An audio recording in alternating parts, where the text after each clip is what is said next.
new trailer for Slay the Spire 2. The early access just launched, and I was blown away. So I'm gonna play it here, and then we're gonna talk about it because it looks amazing. We've got the silent. I also want to say that the animation, oh my gosh, it looks gorgeous. It looks so beautiful. It looks like Hades almost, or it reminds me of that early trailer. What the hell is that thing, man? It looks crazy.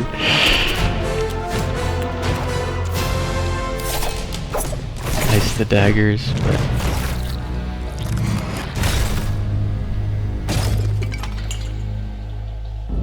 it's brutal. That's what it's like for me to play the game.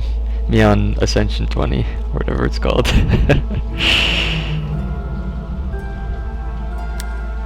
Oh man, that looks so good. And the sound effects, oh.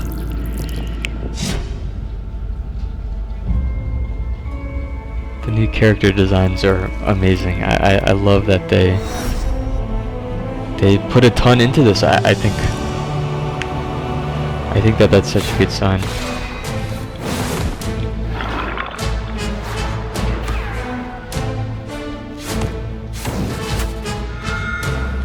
All the new animations and effects look so good.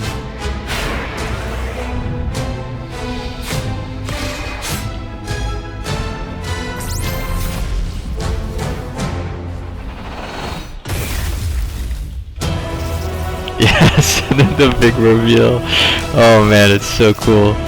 It's so cool to see the Defect back. He was my favorite in the original game.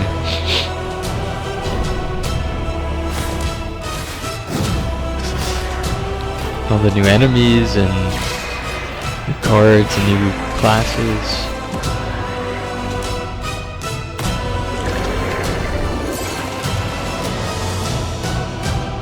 There you go, right there.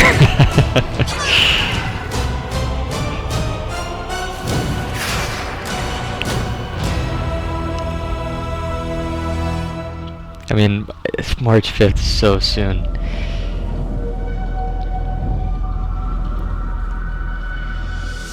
Yeah, so super exciting stuff. You know, I just want to say the animation again is brilliant. I think that was such a good investment. I mean, aside from having it forever, right? I think it generates so much excitement for the game, and it just looks so cool. Slay the Spire show, yeah, you know, like oh, it's just so cool. One of the big takeaways from this is this seemingly this like tag team mechanic or something that they've got, or maybe not tag team, but like partners, like from Paper Mario, if you will. I don't know how that will function in the game, but seeing other classes in the background, I mean, I can imagine that creates so many unique opportunities, whether they like give you class cards that you can mix with the class that you're playing as, which I'm sure, you know, just knowing the shenanigans you get up in the first game, could create so many crazy combos and super powerful effects and stuff like that, like buffing strength while having a ton of daggers. Like that's really powerful. Yeah, and seeing this with all these hands in the background, I really wonder if not, you know, a multiplayer or a co-op mode, which would surprise me even further, then, you know, some influence from the other characters you pick up along your run would be cool. I wonder how they would do that. And all four of them are represented, or I should say 4 out of the 5 are represented here. Makes me wonder if there could be a, you know, beyond the roguelike mode, if there could be an adventure mode or some story mode that's related to this. Maybe only that this mechanic with the allies exists, only that story mode. And if so, how expansive will that be? Will you need to do that to unlock cards and relics in the roguelike mode? Is that going to be the base mode, or is there something else involved? And the Defect, oh man, he looks so good.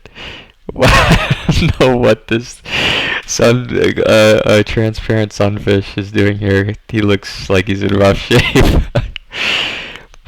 But fighting with him again or with them will be really really cool. It looks like you'll get more slots, and all the returning orbs are here.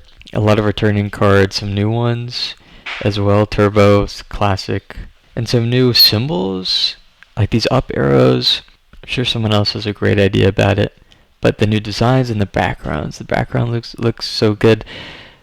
It feels more atmospheric in a way. It's a beautiful, but it's 2D environment that's more or less stationary, right? And so creating more dynamic animations and backgrounds and all these like little glowy leaves or berries or something, I think it really adds depth to the environment that you'd have in other 2.5D worlds. And this new star, I forget what his name is, the Prince Emperor or something like that, Star Emperor. I've been trying to read the Niao's letters, I think is what they call them. The developers release every month, something like that, and there's fan art and connections, and they do these games, and it's really fun. And they also talk about their development and release details about the new classes and cards and how they'll work. And this guy was pretty interesting, having like a whole new resource system that they use to buff up their cards or otherwise, that holds over between rounds as well. I'm super interested in the Necromancer because they use allies as well that have HP and that you command and stuff like that. Seeing their take on that sort of idea, that the mechanic in the game, I think is cool, where you're summoning them and you can sacrifice them for different things or for powerful effects and such, and they cost a resource or down tempo, and knowing when to do that and when to sacrifice and how to gain value from it, all really cool play patterns to explore. And also considering the team thing. Oh, look at in the background right here. I just noticed that they do have their little summon, the Necromancer. So I'm wondering if you're the main. Oh, okay. They answered my question. They knew what I was thinking. So if you're playing as a Necromancer, you can still do the summons and still have all the other allies present. And all these cool, like, this is so interesting. I'm wondering if either, I would assume that this is showing how you can draw on the map. And if that's the case, having different colors present would insinuate a co-op or multiplayer mode. I'm not gonna lie, it does sort of allude to that, and being able to communicate in the game through drawing is really fun. I wasn't expecting there to be anything even remotely close to like I mean this lovingly, a friend slap mode for Slay the Spire. That is so wild to me, but I think it sounds really fun and unique, and I'd be so curious to try that out when it releases. And I guess, oh, look at this. So they're choosing their cards in the background. So I wonder if maybe, oh yeah, and the different feathers. Sorry, I'm moving around here. The different feathers moving around in the background while they draw. Let me slow this down for us so we can see it. The sound is terrible. And you can see in the background they're choosing different cards, like using potions on themselves, and while it looks like you're also choosing your stuff, so it's probably not real time. I would assume it's still turn based, but everyone goes and then the enemy goes, something like that. And similarly for the campfires, you can choose different options, and I guess I would assume that it's not all maybe it's not all at the same time. Maybe you're progressing on your own, and you can just meet with each other in battle. Like if someone starts a battle and another person is at a campfire and they join the battle like midway through, that would be really unique. A real-time sort of roguelike multiplayer mode. Oh, but if not, I mean, it still sounds really interesting. The only reason I thought that could be the case is we have the silent moving ahead of the party here. I guess it's just a chess, so maybe if you're done, deciding and you can move on, maybe you have to wait for battles. Because there's no decision, there's no change in the path that you can go. Maybe it's already set for you. Like maybe the silent can't progress beyond this until everyone is ready and they vote on which direction to go. Unless it's the former, what I mentioned first, that there being this real-time element to the multiplayer mode, then you could choose whatever path you want, and you wouldn't have to wait or decide or vote. I think there are pros and cons to both. It's less of a like a group experience when it's all on your own, but it becomes maybe a little more competitive when you're on your own, which could be fun in its own right. Really, really interesting. Super excited to see how it plays out. Let's jump ahead. Yeah, and then this would make more sense. I guess if you were a group, if you're deciding on a relic in a chest, you choose your option, and then whichever one is, maybe it'll be like Mario Kart or something, or not Mario Party, but where you decide, everyone picks their own individual thing, and then it randomly, depending on how many people have picked, if one person is choosing the lantern and 3 people are choosing the feather, then you'll be more likely to get the feather and less likely to get the lantern, but you could still get the lantern. So the enemy balance, 82 damage. I mean, the enemy balance must be super different to account for the additional players. Let's see, room full of cheese. This room is full of cheese. You look around and see if there are any traps, and above you is more cheese. The candles in this room appear to be made of cheese. The furniture is also cheese. Suddenly the door behind you slams shut. It is made of cheese. That's fantastic. Choose 2 of 8 random common cards to add to your deck, or lose 14 HP and obtain the chosen cheese. It reminds me of a magic card in an unset called The Cheese Stands Alone. If you know, you know. Cool. New events. I love the tone, and the writing is both serious and funny at the same time. Like it's very good at world building, right? That the writers are so good at creating a feeling in these events, but adding their own flair, the comedy to it is really cool, and all the new art and designs are amazing. Symbiote. Along your travels, you stumble upon a dark, amorphous polyp. You can sense that it is very old and very evil.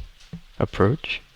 So you could enchant an attack with Corrupted, or kill it with fire and choose a card to transform. Yeah, this enchant mechanic, I remember reading about in their newsletters that it's sort of like a permanent upgrade or maybe trade-off to some cards in your deck that allow you more variability and improvements to your deck without having to add additional cards, which feels like a logical, a logical, not variation, but a logical step above what they've done in the past. And I mean that very complimentary. It's a great idea. Yeah, the defect coming in. The superhero pose. Oh, that's awesome. They knew what they were doing. Come on, they knew.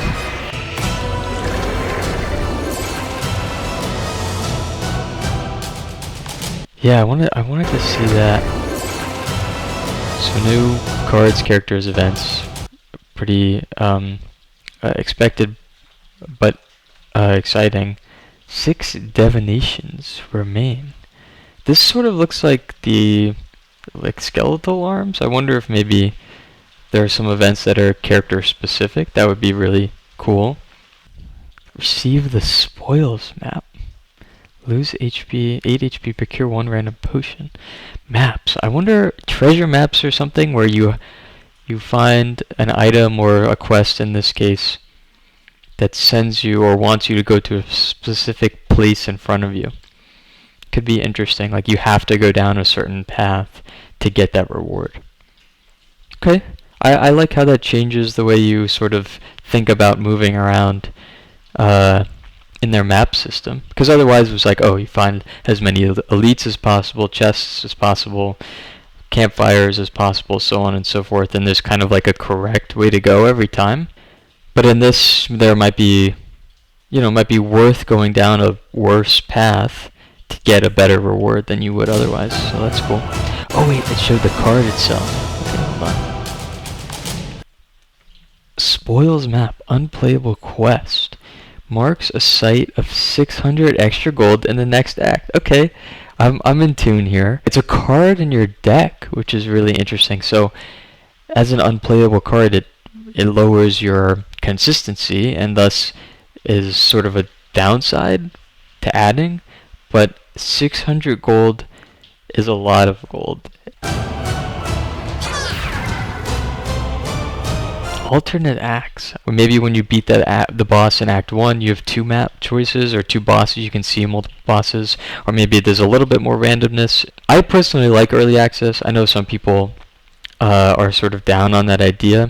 I think for a game like this, it makes sense. Like for a studio, independent or otherwise, that knows the game is kind of going to already generate a lot of audience, being the sequel and a very popular, similar to Hades 2. Hades 2 did early access. It makes sense because you're already going to generate money early before the product releases, and you can see player feedback and sort of generate a community and hype around it from people within or without of that community. I think Hades 2 could have had a bit stronger of like an official release. They made plenty of money in early access, as I'm sure this will, which is good. Getting that earlier is more helpful for them to, pay their people, but also continue to work on the game in a serious way, very serious way, while it's in early access. But that slight criticism aside, I think this is probably good for the game, especially one like this where the balance is so important. If you have a class or a card that's just like way better than the rest, or some interaction that you're not aware of, it happens all the time. Cool new bosses, yeah, and the art looks amazing. March 5th too. That's earlier than I knew it was coming out in spring, but March 5th. Wow, really, really exciting stuff. Thanks for being here and checking this out with me. I'm really pumped for this to come out. Definitely pick it up, check it out. If you haven't played the first game, do so now. No, I'm joking. You don't need to play the first to get into this. It's totally unique, but it's really cool to see all the new things that they're doing and how they're evolving. Their original idea. So yeah, I hope you enjoy, and see you next time.